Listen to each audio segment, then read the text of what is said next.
Welcome to Flip TV. I am Matilda Omenai.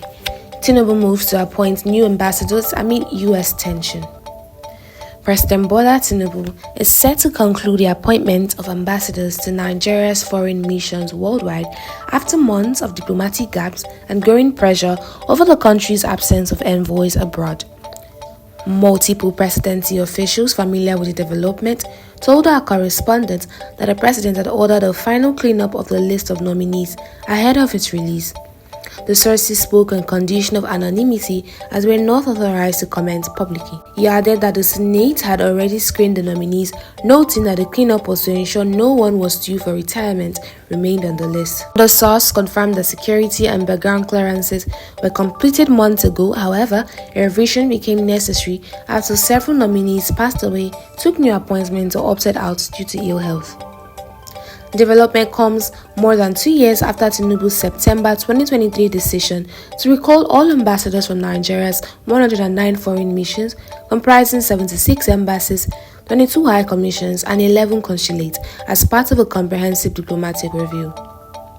Since then, most missions have been headed by charge d'affaires or senior consular officers with limited authority to represent Nigeria in formal negotiations. The push to conclude the ambassadorial appointments comes amid recent diplomatic tension following comments by U.S. President Donald Trump, who threatened military intervention in Nigeria over alleged killings of Christians.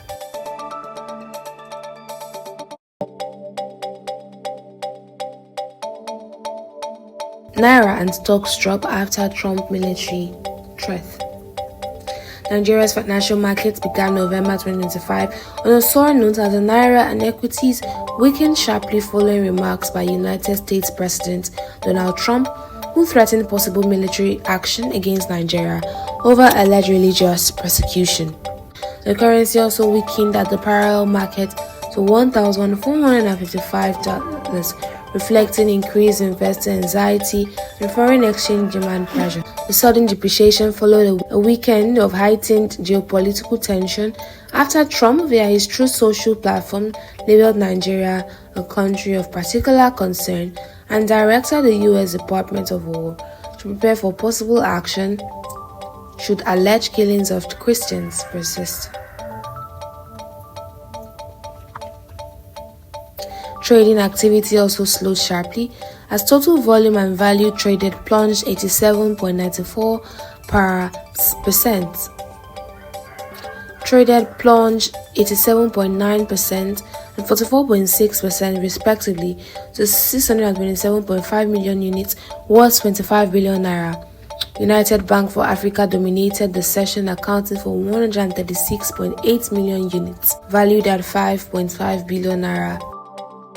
NFF contractor disagree over abandoned Delta Mini Stadium. General Secretary of the Nigeria Federation, Dr. Mohammed Sanusi, has insisted that the body terminated the contract of the handler of the FIFA-funded mini stadium in Ugborodo, Delta State, for failing to return to the site within the stipulated time after receiving about $500,000 for the project. The contractor, Money Michel Sport, has also sued the NFF, seeking 10 billion naira in damages due to the abandoned project. The Ugborodo Stadium is a twin project of the FIFA-funded mini stadium in Birnin Kebbi State, and both are funded under the FIFA Forward program, a project that supports football development in each of FIFA's members associations. Each stadium is estimated to be worth about $1.2 million, and while the project in Birnin Kebbi has been in use for about 2 years, the Ugborodo Stadium has been abandoned without significant progress. In the heat of the controversy about the management of funds for the project, the contractor and the CEO of Money Michel Sports, Ebi Egbe, distanced himself from the storm, noting his firm is in a legal battle with the NFF over the termination of his contract.